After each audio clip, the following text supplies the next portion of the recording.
सूर्या, त्या पोराचं काय झालं? आपल्या फॅक्टरीच्या कामाच्या आड येतोय तो. बोलणी सुरू आहेत त्याच्याशी. बघू काही सुवर्ण मध्य निघाला तर. सरनोबत आता बोलणी करणार, सामान्य माणसांची चर्चा करणार, हेच दिवस बघायचे बाकी राहिले होते. सरनोबत, सरनोबत बाहेर या आधी, बाहेर या. सरनोबत बाहेर या आधी, बाहेर या. हे काय तमाशा आहे? तमाशा? तमाशा तर तुम्ही केलाय आम्हा गरिबांचा. सरनोबत ना तुम्ही? अरे एकीकडे बोलणी करायला वाड्यावर बोलवता आणि दुसरीकडे दादागिरी करायला माणसं पाठवता. अरे लाजा नाही वाटत का तुम्हाला? हे काय चाललंय सगळं? बघा तुम्हीच, चर्चा करून सुवर्ण मध्ये गाठायचंय ना तुम्हाला. क्या त्यांना आत येऊ द्या.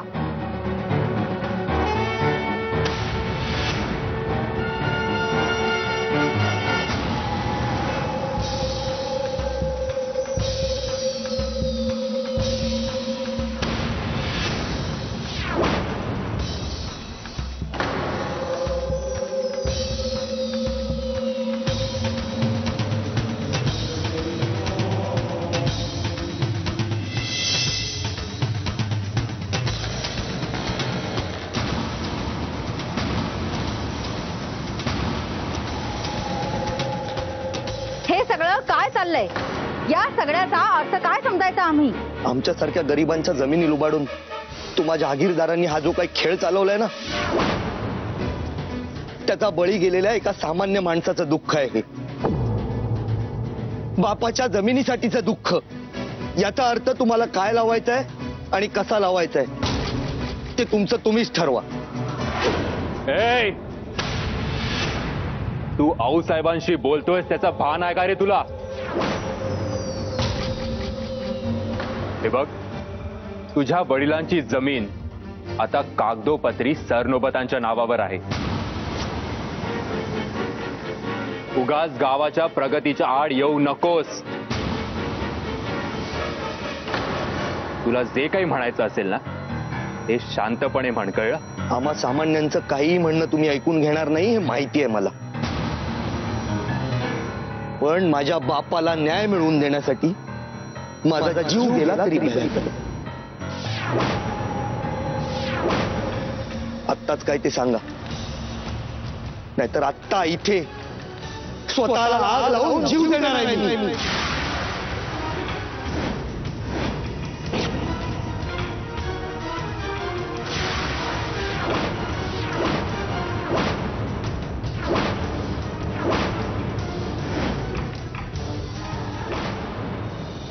जिवंतपणी तुम्हा श्रीमंतांकडून लाथाडलं जाण्याचं दुःख भोगण्यापेक्षा तुमच्या दारात जीव दिलेला बरा. मला नाही कळणार हो गरिबांची दुःख.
प्लीज असं करू नका. आणि यानी प्रश्न सुटणार नाहीयेत. आणि मोहन दादा तुम्हाला वाटतंय तसं काही नाहीये. हो इथे आऊसाहेब, बाबा, काकासाहेब सगळ्यांनाच गावाची काळजी आहे. ते तुमच्यावर अन्याय नाही होऊ देणार. आणि तुम्हाला जर वाटत असेल की सरनोबत म्हणून ते दूरचे आहेत, तर मी तरी तुमच्यातलीच एक आहे ना. तुमच्या साव काकूंची नात, मग मी तुमच्यावर कसा अन्याय होऊ देईन. प्लीज मोहन दादा, माझ्यावर विश्वास ठेवा. मी आणि अनय जातीने लक्ष देऊ ह्याच्यात. आपण नक्कीच काहीतरी मार्ग काढूया, पण प्लीज तुम्ही असं करू नका, प्लीज. बघा, लगेच मोलकर्णीचं रक्त उफाळून आलं. या अशा प्रसंगात सुद्धा ही आपल्या विरोधात त्यांच्या पाठीशी उभी राहणार. अनयराजे, समजावा तुमच्या बायकोला. म्हणावं हा प्रश्न चूल आणि मूल एवढ्या पुरता नाहीये, यामध्ये पडू नका. काकासाहेब, काय चुकलं तिचं? जर एखाद्या माणसाच्या जीवाचा प्रश्न असेल तर मला नाही वाटत तिचं काही चुकतंय. नाही, आता ह्या पोरीसाठी तू आमच्याशी. बस झालं. आम्ही शांतपणे ऐकून घेतो याचा अर्थ असा नाही की आम्ही काहीही ऐकून घेऊ. मोहन, तुम्ही जे काही बोलता आहात त्याचा पुरावा आहे का तुमच्याकडे? मोहन दादा, या संदर्भात कुठलेही लेखी कागदपत्र आहेत तुमच्याकडे जे तुम्ही पुरावा म्हणून सादर करू शकता? तालुक्याला कचेरीत असतील. बघा भाऊसाहेब, या माणसाकडे पुरावे नाहीयेत. उगाच याच्या बोलण्यावर वायफळ वेळ घालवतोय आपण. काय चाललंय हे तुमच्या राज्यात भाऊसाहेब? रावसाहेब, आम्ही बोलू? मोहन, तुम्ही शिकलेले आहात, कायदाही जाणता. आम्हाला हे मान्य आहे की कधी काळी ही जमीन तुमच्या वडिलांची होती, पण आता कागदोपत्री ती आमच्या नावावर आहे.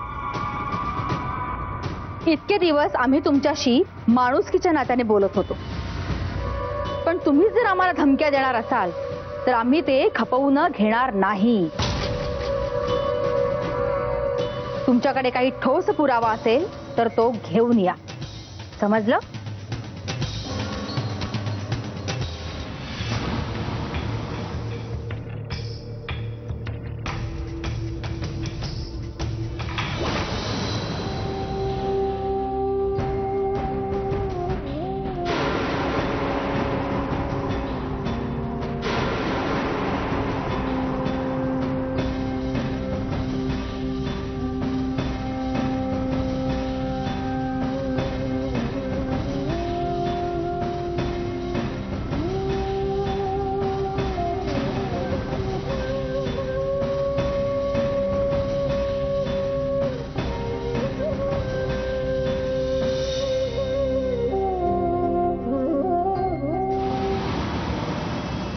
तो मोहन स्वतःच्या समस्येवर चांगला उपाय घेऊन आला होता, पण ही रेवामध्ये पडली. जळून मेला असता. बाबा, पण ते ठीक झालं नसतं ना. उगाच एका गरीबाचा जीव. कसला गरीब? गावाच्या प्रगतीच्या आड येतोय तो. हातात काडीचाही पुरावा नसताना सरनोबताना त्रास देण्याचं कारस्थान आहे हे, फक्त दुसरं काही नाहीये. पोकळ धमक्या आहेत फक्त. त्या मोहनने असं काही एक केलं नसतं. एक गोष्ट लक्षात ठेवा मेघदत्तराजे, मोठ्या प्रमाणावर जर लोकांचं कल्याण करायचं असेल तर पटावरच्या छोट्या छोट्या प्याद्यांना मळावंच लागतं. बुद्धिबळ आपणही जाणताच की. बाबा, पण बुद्धिबळाच्या सोंगट्या आणि माणसं यात फरक आहेच ना. हा आहे ना. म्हणूनच एकदम चेकमेट नाही करायचं. साम दाम दंड या सगळ्या मार्गांचा वापर करायचा. पण एक गोष्ट लक्षात ठेवा मेघदत्तराजे, खेळ असो किंवा खरं आयुष्य, जिंकायचं तर आपणच ना. हे बघ बाळा, आम्ही वाईट माणसं नाही आहोत. सत्ता हवी आहे कारण तिचा वापर गावाच्या भल्यासाठीच करायचंय. सरनोबत म्हणून तेच तर काम आहे ना आपलं. तूच विचार कर, ही सत्ता जर त्या अनय आणि रेवाच्या हातात गेली तर काय करतील ते? आता आजच बघ ना, त्या मोहनच्या बाजूने बोलली ते म्हणे सामान्यातून आली आहे आणि गावच्या गरिबांची चिंता नाही दिलं. नाहीतर काय. पण रेवा म्हणते त्याप्रमाणे जर तिने खरंच काही केलं आणि बाजी मोहनच्या बाजूने फिरली तर? असं होणार नाही. आम्ही असं होऊ देणार नाही. सुमित्रा देवींनी हेच करायचा प्रयत्न केला, पण त्यांचं काय झालं हे सगळ्यांना माहित आहे. या वाड्यात बाईचा आवाज फक्त चूल आणि मूल एवढ्या पुरताच. राजकारणात जर तिने तिचं नाक खुपसलं तर आम्ही खपवून घेणार नाही.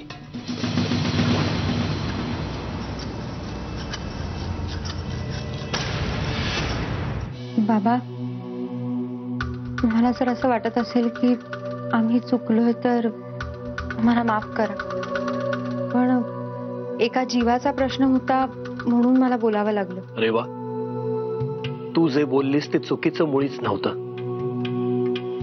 पण या सगळ्यामुळे हे प्रकरण आणखी चिघळेल की काय अशी भीती वाटते मला. पण असं का वाटतंय तुम्हाला बाबा? म्हणजे आपण काहीच चुकीचं वागलो नाही आहोत, मग गोष्टी चुकीच्या दिशेने कशा वळतील? उलट आपण गावकऱ्यांशी बोलूया.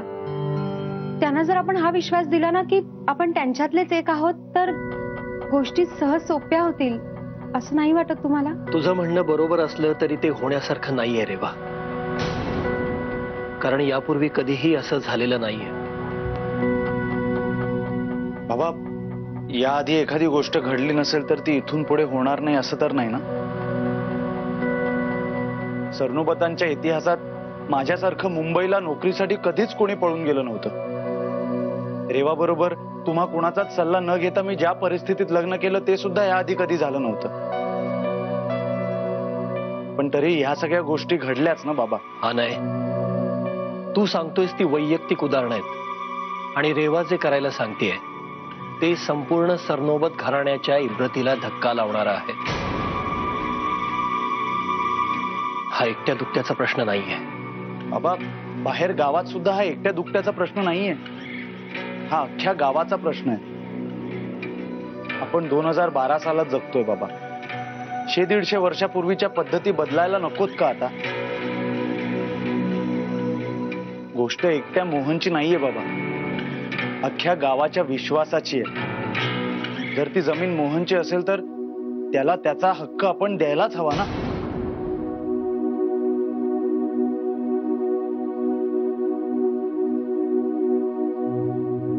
हे विचार इथे पटायला जड आहेत, पण छान वाटलं. या झगमगाटात राहूनही तुझ्यातला माणूस अजूनही जिवंत आहे. अय्यग, हे सगळे तुझेच संस्कार आहेत. आणि हो, या सगळ्या विचारांमध्ये रेवाचाही हातभार खूप आहे. या ऐशोआरामात राहून मला जे बाहेरचं जग कधी दिसलं नाही ते रेवाच्या बोलण्यातून समजलं. असं काही नाहीये अनय. माझं म्हणणं फक्त इतकंच आहे की आपण शक्य तितकं दुसऱ्यांच्या दुःखातून मार्ग काढावा. बाबा, तुम्हाला जर असं वाटत असेल की आमची पद्धत योग्य नाहीये तर तुम्ही म्हणाल त्या मार्गाने आपण मोहनदादांना न्याय मिळवून देऊया. पण माझी फक्त एवढीच इच्छा आहे की काही झालं तरी मोहनदादांना न्याय मिळायलाच पाहिजे. रेवा, अनय, तुम्ही म्हणताय ते अगदी बरोबर आहे, पण त्यासाठी मोहनची बाजू बळकट करणं हे सुद्धा खूप महत्वाचं वाटतंय मला. बाबा, म्हणूनच रेवा आणि मी आता साईटवर चाललोय. तिथे त्याच्या जमिनी संबंधी काही कागदपत्र मिळतात का ते बघायला. त्यातून काही मार्ग निघतो का ते बघूया. एक मिनिट, आज नका जाऊ तुम्ही. का? हे बघ, आज अमावास्या आहे. आजच्या दिवशी तुम्ही असं बाहेर जाणं बरोबर नाही, आणि विशेष करून रेवानी. आई, तू या कसल्या गोष्टींमध्ये विश्वास ठेवतेस? हे बघ, मला माहितीये तुझा ह्या सगळ्या गोष्टींवर विश्वास नाहीये, पण तरी पण मी. आई, अमावास्या रात्री आहे ना, मग अंधार पडायच्यात आम्ही येतो ना परत. अरे पण आई, हे महत्वाचं आहे. चल रेवा. यांनी आज बाहेर पडायला नको होतं. अमावस्येच्या दिवशी असं बाहेर पडणं योग्य नाहीये, आणि विशेष करून रेवाने. ओम त्र्यंबकं यजामहे सुगंधिं पुष्टिवर्धनम् उर्वारुकमिव बंधनानं मृत्युर्मुक्षीयमामृतात्.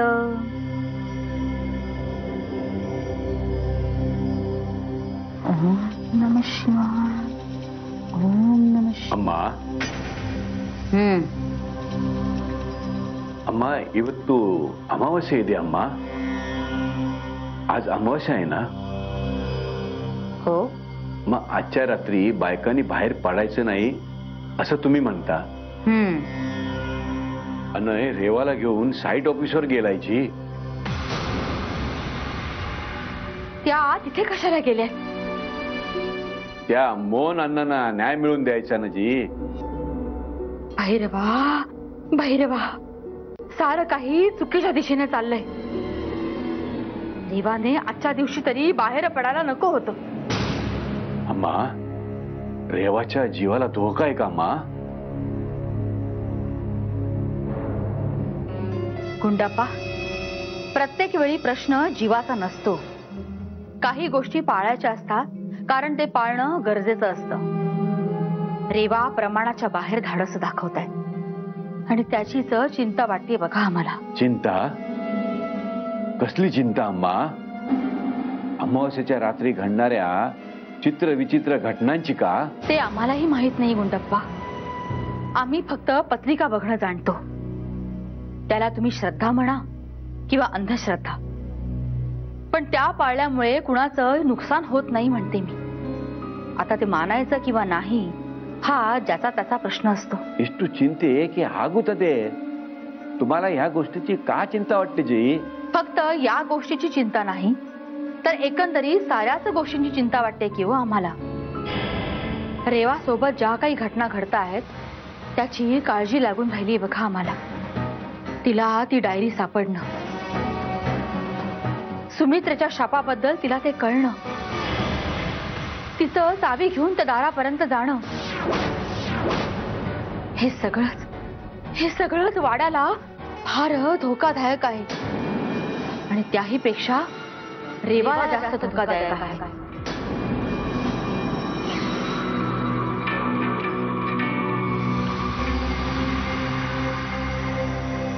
भैरवा, ಎಲ್ಲರ रक्षणे माडी.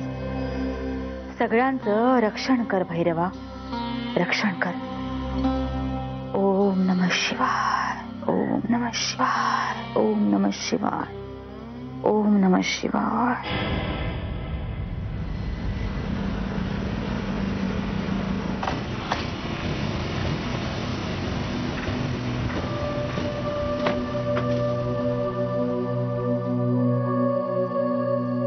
काय चाललंय? काय नाही मला ते लिंबू मिरची. ह्याची काय गरज आहे आता? आज अमावस्या आहे ना म्हणून. तुला माहिती आहे ना माझा या सगळ्यावर विश्वास नाहीये ते.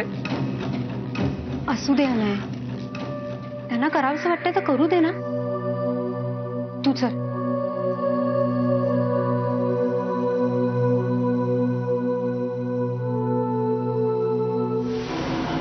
अरे सर, तुम्ही आलात?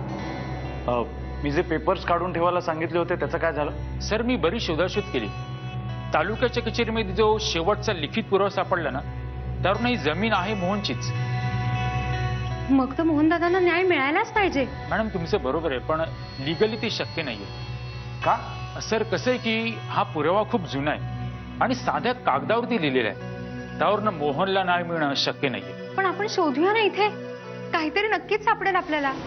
आणि अजूनही काही पेपर्स बाकी असतीलच ना तपासायचे? हो, पण सर इथे मिळणं शक्य नाहीये. पण प्रयत्न करून बघायला काय हरकत आहे? तुम्ही एक काम करा, तुम्ही पेपर्स काढा. बरं, ठीक आहे सर.